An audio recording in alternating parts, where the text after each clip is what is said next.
Welcome to the Fit Factor podcast, where we discuss health and fitness for those who may have mistakenly thought that their best, healthiest days were behind them. That's about to change.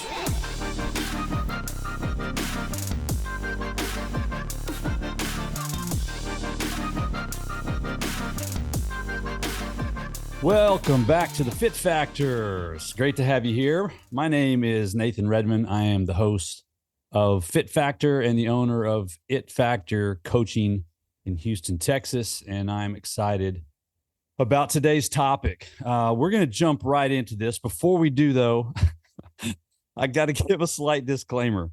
I record at my house.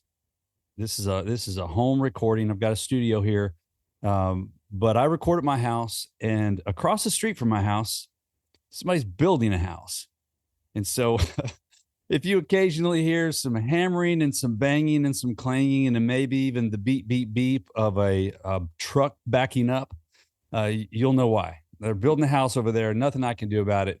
You may even hear the occasional Tejano music and some singing, because those guys over there, they like to sing to their Tejano music. So I apologize in advance if any of that noise comes through, maybe even a dog bark from time to time. You just never know when you're home recording. So forgive me for the potential of any sort of background noise.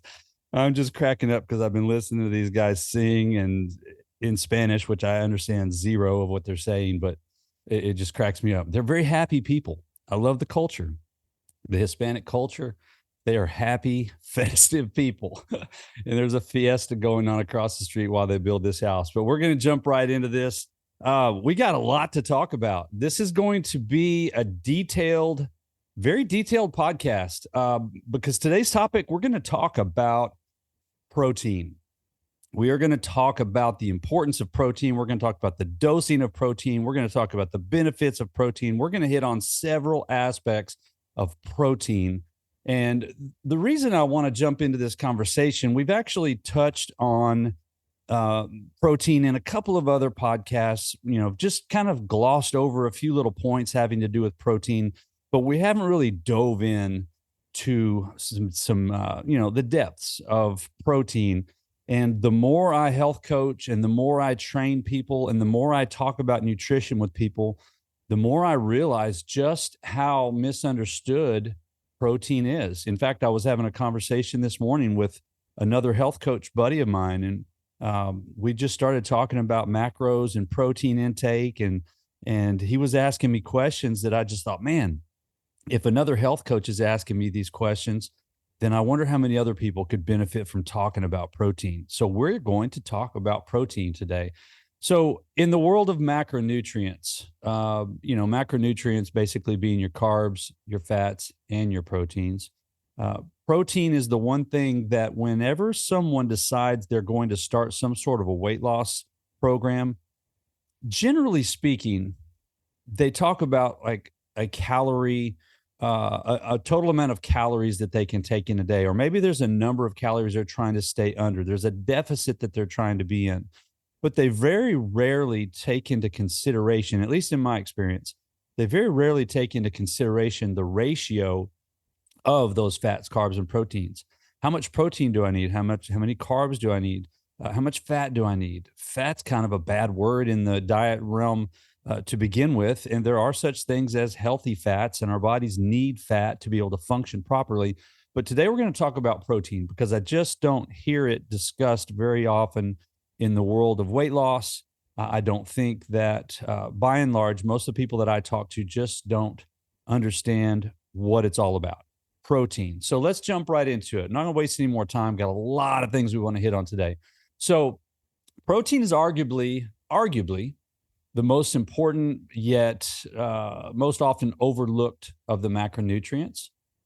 Protein is not a primary source of energy like carbs and fats. Instead, protein is what makes human beings. It's literally what makes human beings. All right. Everything from muscles and bones to microscopic cellular machines. Our hormones are made of protein. Neurotransmitters are derived from protein. Our hair, our fingernails are made of protein. Proteins are responsible for bodily functions, many of our bodily functions, including balancing out our pH levels, our acid and our base. That's responsible for energy production, cell signaling, nutrient transport. Even our immune system is highly dependent on protein. Okay. And speaking of immune system, here, let me ask you if you've ever heard this word in the past 2 or 3 years. Spike protein, right? Spike protein. I'm not going to jump into what that's about, not diving into the politics of that, but we've all heard ad nauseum the word spike protein. It's part of our immune system. It is a protein. Okay. So let's jump in. All right. Let's talk. What I want to start with is this. The thing I find most frequently is people asking, how much is enough? How much protein do I need? Is there such thing as too much? Is there such thing as not enough? Where's the sweet spot? So we're going to jump in first of all and start with just how much protein is enough for you as an individual. Okay. First thing we're going to start with is what's referred to as the RDA, the recommended daily allowance of protein. Now, the RDA is derived from a group of people that are living in some old science, but we're going to start with the RDA and then we're going to shift gears from there. So the recommended daily allowance of protein is about 0.8 grams of protein per kilogram of body weight. Now, if you're listening to this podcast and you're in America, when I say kilogram, your eyes probably glaze over and you're like, what the heck is 0.8 grams per kilogram? How many kilograms am I? No, we don't talk in kilograms. This is not a metric country. So for mathematical purposes, just know this: 2.2 pounds in a kilogram. Okay.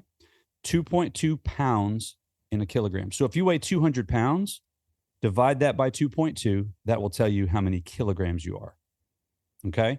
So that's the math. But the RDA, the recommended daily allowance, is 0.8 grams per kilogram. Now, what that equates out to in pounds is this: 0.36 grams of protein per pound of body weight is the recommended daily allowance by our government. Okay. That's the daily minimum. Okay. And it could be as high anywhere from there to 1.2 grams of protein per kilogram, which is about 0.55 grams per pound. Let's just call it a half. So what the RDA is saying is this: if you're a 200-pound person, you need about 100 grams of protein per day. If you're a non-exercising, basically sedentary person. Okay. Now, I'm just going to tell you flat out, we're going to talk about this and dive into it. But that's old science. That's really old science. I mean, we're talking about a number that was derived, oh my gosh, what is this, 2023? Over 50 years ago. Over 50 years ago. All right. Do you know how much has changed in the world of science? Do you know how much more we know about science and medical and the human body and physiology and anatomy and all the things having to do with just the science of humans? Do you know how much we've learned in the past 50 years? How much has changed or at least been discovered in the last 50 years? So that old number of 0.36 grams to 0.55 grams per pound of body weight is so old. It's old science. Recent developments, all right, in the methods used to determine protein needs suggest that we actually are about probably 30 to 50% short of our protein needs if we go by that old RDA. 30 to 50% short of what we need. So new research, not 1970, not 1980 research, new research has over and over and over consistently shown that we need about 0.7 grams of protein per pound of body weight. Okay. And that's if we are a sedentary, non-exercising person, 0.7. And that can work its way up to about 1.2 grams per pound of body weight. All right. So just as a rule, as a quick little bit of math, obviously 100 pounds would mean 0.7 would be 70 grams. So if you're 200 pounds, your bare minimum is around 140 grams of protein per day at 200 pounds. Okay. And that can work its way up from there, depending on your activity level. If you lift, if you do resistance training, if you do a lot of cardio, if you're highly active and you exercise frequently, even, moderately, you're going to need more than 0.7. But kind of the starting point, if you're wondering how much protein to get in, if you're sedentary, non-exerciser, 0.7 grams of protein per pound of body weight.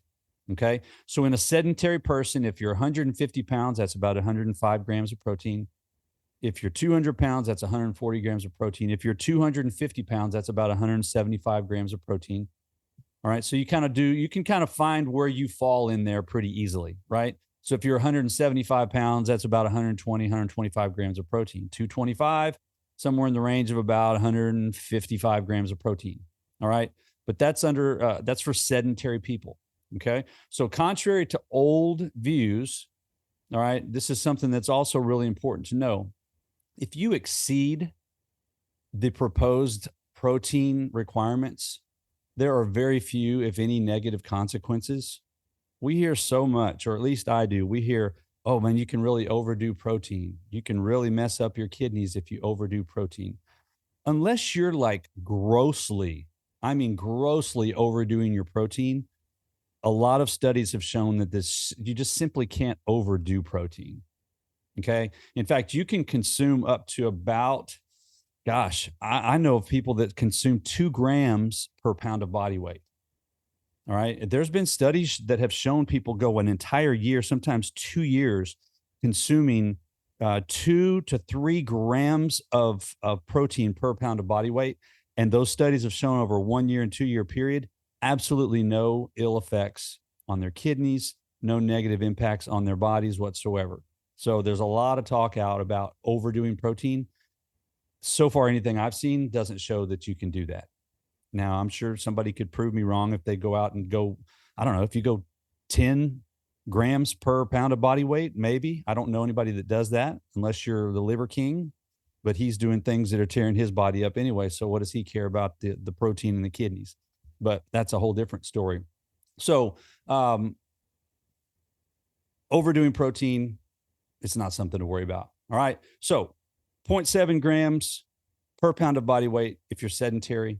And then we're going to work our way up from there. So if you're highly active, all right, let's say you strength train 3 to 5 days a week. You want to bump your protein up to about 1 gram per pound. If you're extremely active, and let's say you do a lot of CrossFit, you do a lot of HIIT training, maybe you're a triathlete, you're an endurance athlete, you lift like 5-6 days a week, you are a bodybuilder, then you might want to look at bumping your protein up to 1.2, 1.3 grams per pound of body weight. All right. But somewhere between that 0.7 and about 1.2 is a really safe window for just about anybody to fall, even if you're sedentary. Okay. So that's where we want to land when it comes to how much is enough. Somewhere between 0.7 grams per pound and 1.2 grams per pound of body weight. Before we get any further into this podcast, I just want to take a break real quickly, mention my company, It Factor Coaching. You may already know this, but I'm a certified health coach, certified nutrition coach, certified personal trainer. My specialty is in nutrition coaching and weight loss, but I do personal training both in person and virtually. I'm actually partnering with a couple of really big companies right now. Just launched a partnership with Fit Nutrition, fantastic nutrition supplement company with high quality third-party tested supplements, much better and much more reliable than the stuff you get over the counter at the grocery store. And I'm really excited to announce that I have just become a nutrition coach with CG Nutrition. If you know anything about Camp Gladiator, they have launched nutrition coaching, and I am now a Camp Gladiator nutrition coach, and I can help people from all over the country. Everything is virtual. This world is amazing. So if you're looking for help with weight loss, if you're looking for help with your nutrition plan, if you just need some suggestions and some input and some direction, I would love to connect with you. Just go to my website, itfactorcoaching.health. That's www.itfactorcoaching.health. Let's get connected there. Let's talk. Let's figure out what your goals are and exactly how I can help you, because you've heard me say this before. If you're trying to get between A and B, I'm the bridge to get you there. A is where you are now. B is where you want to go. I'm the bridge. I can get you from A to B. So let's talk about it. I'd love to help you out. And just reach out and find me on my website, and we can go from there. Let's shift to this. Let's talk about timing. This is something that I hear a lot of conversation about. I interact with a lot of people through social media, through TikTok, through Facebook Reels, through Instagram Reels. I follow a lot of people in the fitness space. And one of the things I hear a lot of conversation about, a lot of debate about, even arguments, even people telling others, you're wrong, you're an idiot. No, you know how it is on social media. Everybody is the expert. But we're going to talk about timing. All right. The timing of protein. In other words, how frequently should you take it? Every 2 hours, every 6 hours, every 5 hours, timing of protein. Let's talk about that a little bit. All right. So there was a study comparing the rates of muscle protein synthesis over a 12-hour period. Okay.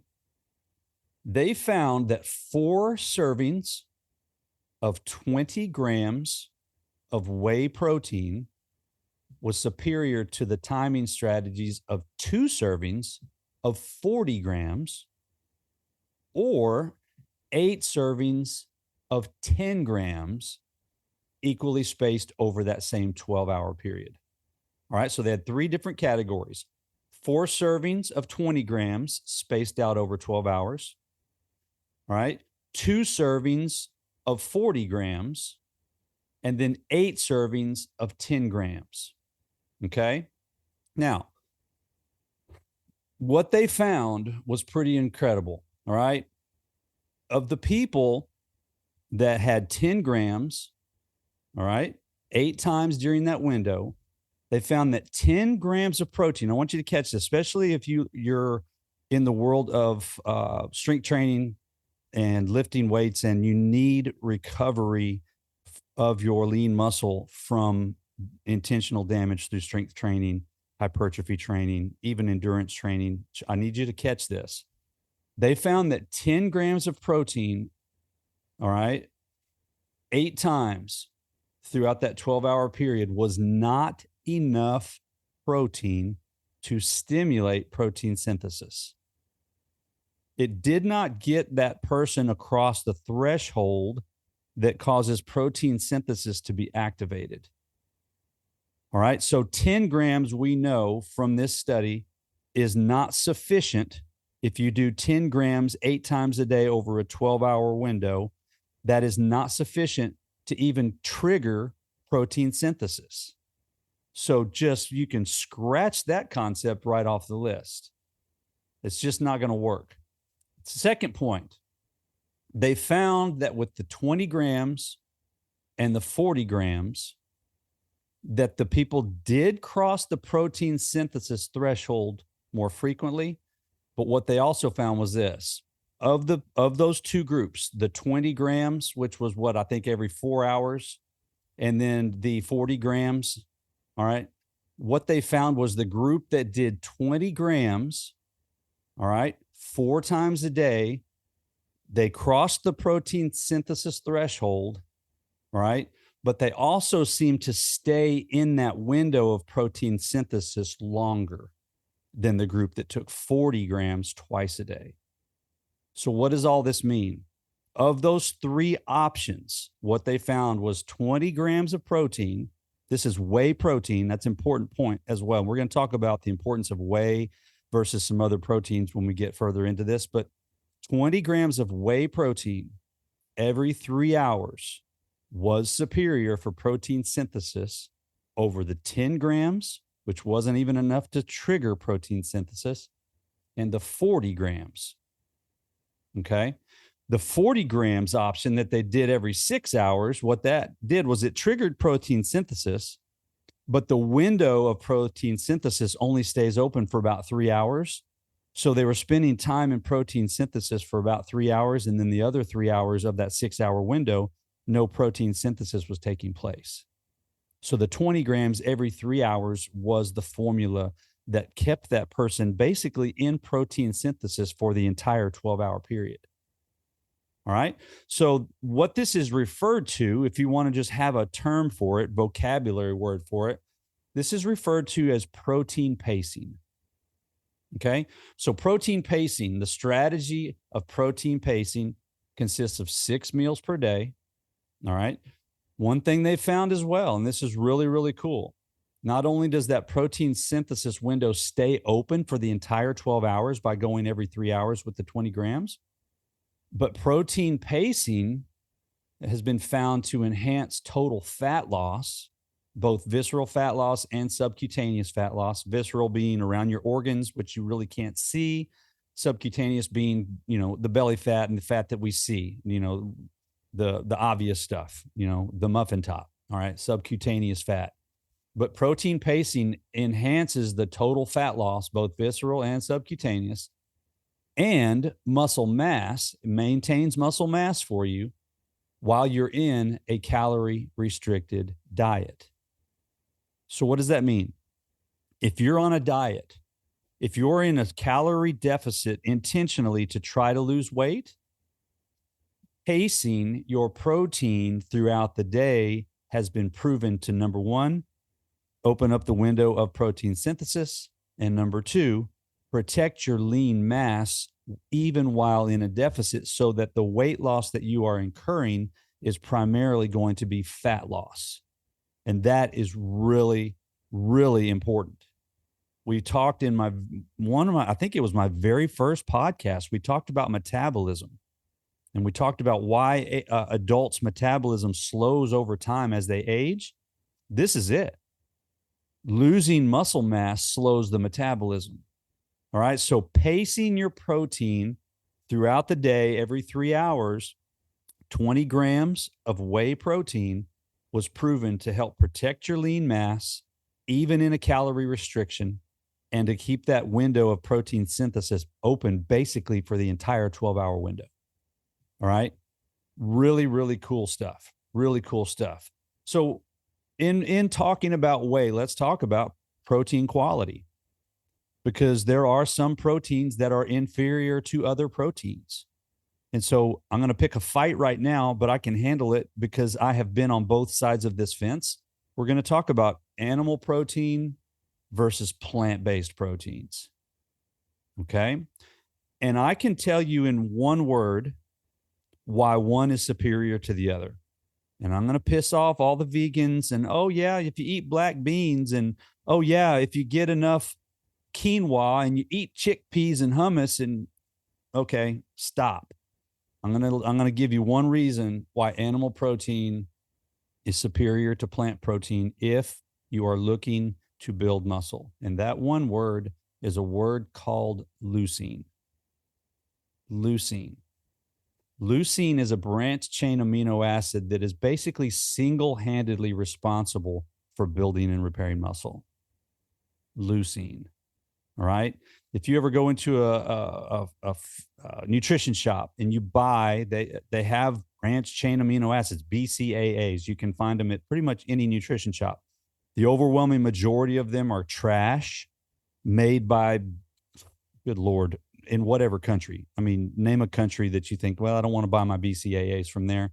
Okay, they might make BCAAs, but leucine is a branched chain amino acid, and it is by far the most important of all the amino acids when it comes to building and repairing lean muscle. Okay, why is that a big deal? Because animal protein has leucine, and with the exception of soy, plant proteins do not have leucine. So if you're one of those people, it's like, yeah, I eat my black beans and I eat my kidney beans and my chickpeas and I get protein from my broccoli and the this and the that. Look, yes, they might have protein, but they don't have leucine. And that's the most important branched chain amino acid. And just for a quick reference, Branch chains are the building blocks. Amino acids are the building blocks of proteins. You break a protein apart and you take it into its pieces, and what you're going to do is you're going to have amino acids that have been put together to build that protein. So leucine is the most important of the branch chain amino acids, and with the exception of soy protein, plants don't have leucine. All right. Now, I know that soy can be a little bit of what's the word for it? A dog whistle of sorts. Soy protein. Oh no, soy. Oh my God, estrogen. Oh, I'm going to grow man boobs. Okay, we're not going to jump in to the soy conversation, but I will tell you this: there's a there's a lot. Let's let's just say this: there's a lot of misinformation about soy, what it does to you, what it doesn't do to you, what it can do to you. There's a lot of misinformation about soy. Okay. We're not going to jump into that, but I'm just wanting to let you know, in the plant world, other than soy, there is no leucine. So it's important for you to know that. If you want to build muscle and if you want to have, repair muscle and recover from workouts, leucine's important. Okay. So protein quality for athletes. All right. It depends on the amino acid leucine. Okay. It's a primary factor in increasing muscle protein synthesis. It enhances recovery. It enhances growth. And of all the amino acids present in protein, leucine is the only one that can enhance muscle anabolism. Okay. Building of muscle. Right. So protein's quality may be evaluated. A protein's quality can be evaluated based on its leucine content when muscle mass maintenance or growth is the primary goal. Okay. Really important for you guys to understand that. All right. Let me give you an example of some leucine as well while we're talking about it. I was on a phone call the other night with a client of sorts, a friend who is also a health coaching client. And we were talking about branch chain amino acids. And she was asking me some questions, and the very first thing I said to her was this: how much leucine is in those BCAAs you're looking at? And obviously, I mean, she didn't know what leucine was, and so I said, just look on the back. She sent me a picture, and that particular branch chain amino acid formula that she was looking at potentially buying, it had I think it was 1.3 or 1.4 grams of leucine per serving. Now, and then I took her and I said, okay, just for comparison, let me show you the branch chains that I have. And I showed her the nutrition label, and the branch chains that I was using had 4.5 grams of leucine per serving, almost a little more than triple what the leucine was in the branch chain she was using. Now, why am I sharing that? Just so that you can know there's a lot of branch chain amino acids on the market, and there's a lot of them that are just crap. A lot of them are just trying to take your money. So be really careful when you're looking at buying supplements in general. Really, it's a crooked racket. You got to be super careful. But just something to think about. Just because it says BCAAs on the front does not mean that they're all made the same. Okay. So we talked about whey protein earlier, and so I'm going to give you some different protein sources so that you can see the leucine content in each one of these. So you'll know. Animal products in general have leucine in them. So I'm just going to give you an idea.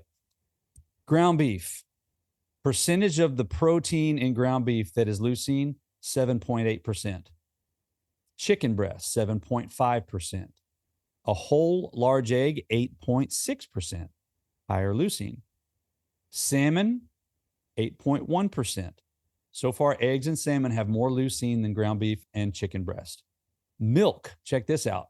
9.5, 2% milk, 9.5, pork loin, 8.5, soy supplement, 8.4%. And then check this out. Whey supplement, 10.5%, 10.5. It's the high. Whey supplement has the highest amount of leucine than any of the naturally derived meats and protein sources that you can buy. Okay. So when you're looking for a whey protein supplement, it's important that you also find a quality one there as well. I'd be happy to help you with that. I'm connected to a company that can actually get you some really solid quality third-party tested stuff not the crap that you're going to find in most nutrition stores. Okay. So leucine, leucine, leucine. So let's talk about a myth. I want to talk about a myth with you guys, because in the world of strength training, there are a lot of myths. There's a lot of bro science out there. Honestly, a lot of the bro science that you hear, you can't really even laugh at it. It was called bro science for the longest time. And now there's a lot of things that are coming out. It's like, man, that bro science was actually a lot more accurate than a lot of the real science, quote unquote. But there are some myths in the world of strength training and bodybuilding and hypertrophy training and all that, resistance training.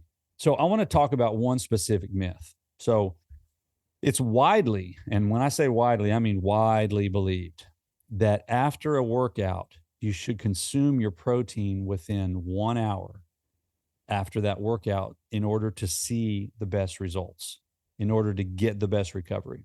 Okay. But there was a meta-analysis done, all right, of 20 different studies for muscle growth and 23 studies for muscle strength. And they found no statistically significant effect of post-workout protein consumption as long as your daily protein intake was equal.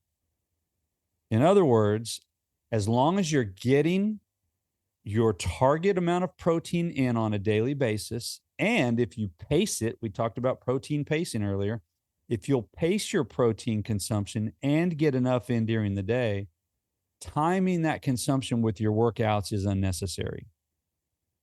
So if you're eating, let's go back to the original example. You're doing 20 grams of protein every 3 hours over a 12-hour window, and you take your protein in right before you go work out, and you do a 1 hour workout, you've still got a 2 hour window before that next window of taking in the next batch of protein comes up, and you're totally fine.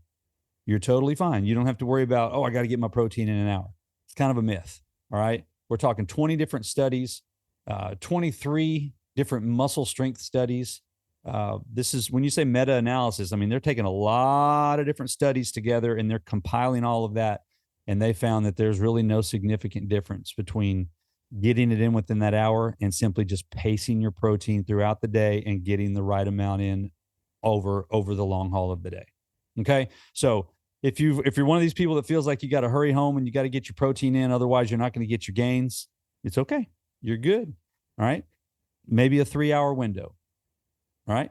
And just like we mentioned a minute ago, your best bet in terms of leucine content is going to be whey. All right. I love whey protein supplements. I drink 2 or 3 of them a day. Suggested, highly suggested, but you need to get quality stuff. Don't buy garbage. All right. Now, one of the things that's important about protein intake, and we've talked a little bit about osteoporosis, and we've talked about some things having to do with older senior citizens. Protein intake with senior citizens is a really important topic. Okay. Special consideration for protein intake should be taken for older seniors. Okay. Seniors are less responsive to protein. Their bodies don't respond as well to protein as younger people do. All right. So for the purpose of maintaining and increasing lean mass, older senior citizens have a little bit harder time because they are not as what we call anabolic.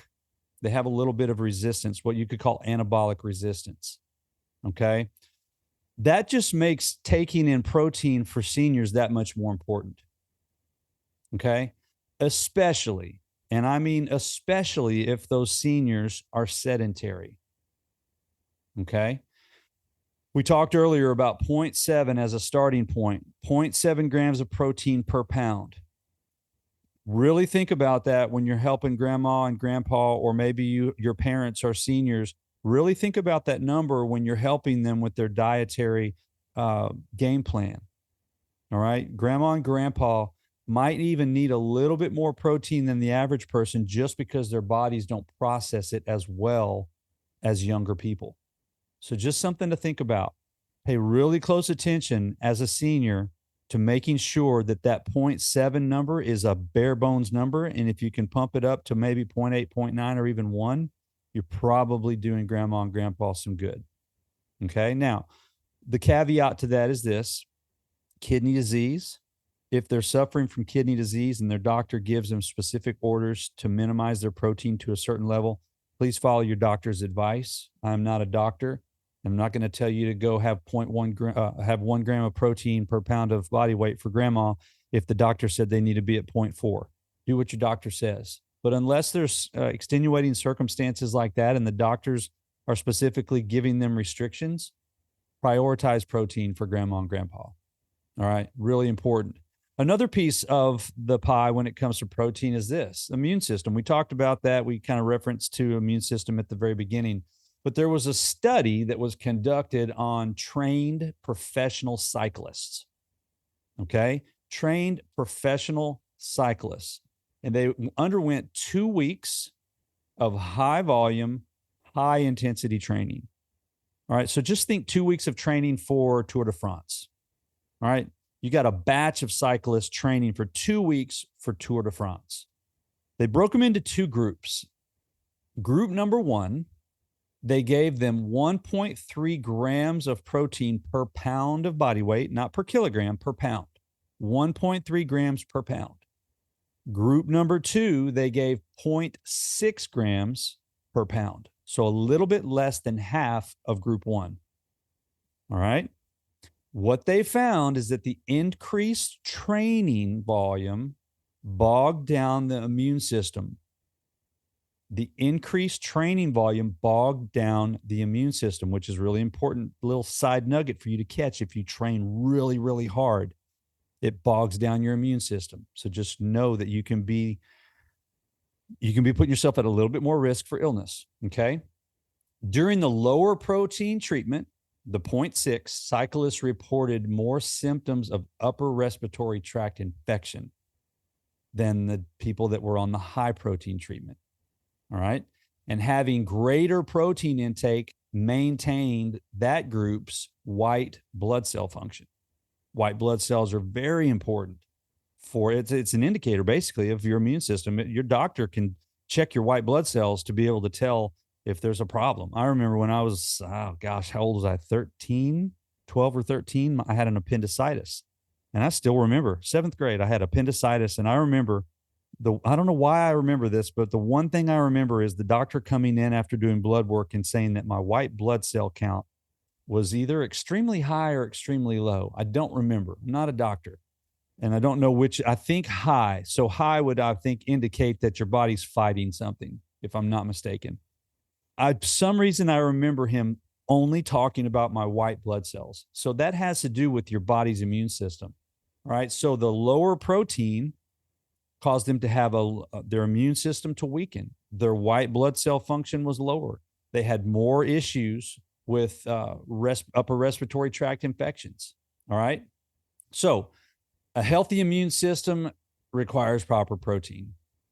And going back to talking about seniors, that would especially apply to seniors. They're already at higher risk for illness. Having inadequate protein just kind of intensify that. So pay really close attention to your protein intake, especially if you train hard. If you're an athlete and you get after it, make sure you're pumping the protein. This particular study was 1.3 grams per pound. All right. It's just something to take note of. All right. I'll leave you with 3 bonus thoughts, just 3 quick little bonus thoughts. Number 1, on a calorie restricted diet. All right. We talked about this. We glossed past this a minute ago, but in a calorie deficit, protein becomes even more important than normal because losing muscle is not the goal when we're on a diet. When we're in a calorie deficit trying to lose weight, we do not want to lose lean muscle, right? Protect your lean mass. Protect your muscle by getting at least 0.7 grams per pound of your ideal, keyword, ideal/goal body weight. So if you're 250 pounds, but you're trying to get to 180, set that 0.7 grams based on the 180, 190, maybe 200, somewhere in that window. Okay. It's not based on how big you are. If you're 300 pounds and you want to lose 100 pounds, You don't need to take in 0.7 grams of protein for 300 pounds of body weight. Do it for your goal weight. Okay. Number 2, bonus thoughts. Number 2, if you're on a diet, if you are in a calorie deficit, if you are trying to lose weight, one of the benefits of protein is that it's more satiating than either of the other 2 macros. Protein just takes longer to digest. It makes you feel fuller longer. And when you're trying to diet and when you're trying to cut calories, there's nothing that makes that harder than being hungry. There's nothing that makes dieting harder than walking around miserable all the time because you want to eat and you just can't. Protein will help make you, it's a satiating macro. Satiating simply meaning that it keeps you satiated. It makes you feel fuller. It gives you that feeling of fullness for a longer period of time. So protein helps tremendously if you are in a calorie deficit so that you're not having cravings. What will give you cravings is the total opposite of that, is carbs. You want to be hungry? Eat a lot of carbs. Guaranteed. That's a good way to be hungry. If you're trying to gain weight and that's your goal, is to gain weight, eat carbs, because that's going to make you hungry for sure. And the last thing is this, and this is really, really cool, especially for people that are trying to lose weight or be in a deficit, trying to burn fat. There's a concept referred to as the thermic effect of food. Thermic effect of food basically means that your body requires energy. It uses energy to digest foods, right?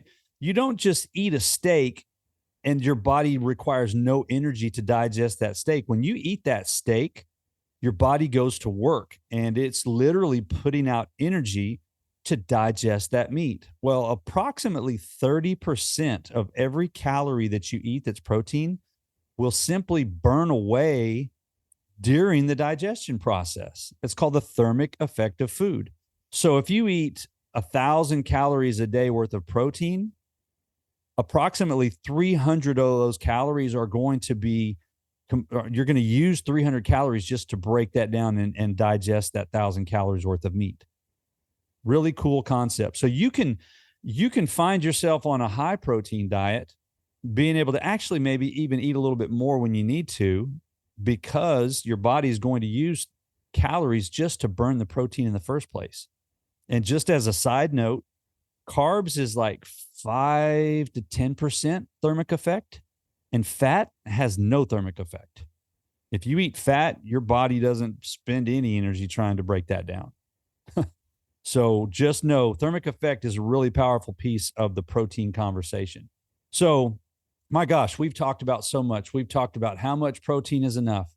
We've talked about timing of protein. We've talked about the quality of protein. We talked about the myth of timing your protein within an hour of finishing your workout. We've talked about seniors. We talked about the immune system. We've hit on a few just little bonus thoughts. So I hope that there's something in here that was helpful. There's so much in the world of protein when it comes to our nutrition, towards our exercise plans, our fitness goals, our weight loss, our immune system. Protein is such a powerful macro that it's important that we have a basic understanding of it. So if you have any questions, if you want to connect, I would love to connect with you. Just head over to my Facebook, or not my Facebook. You don't have my Facebook, but head over to my website. That's what I was thinking.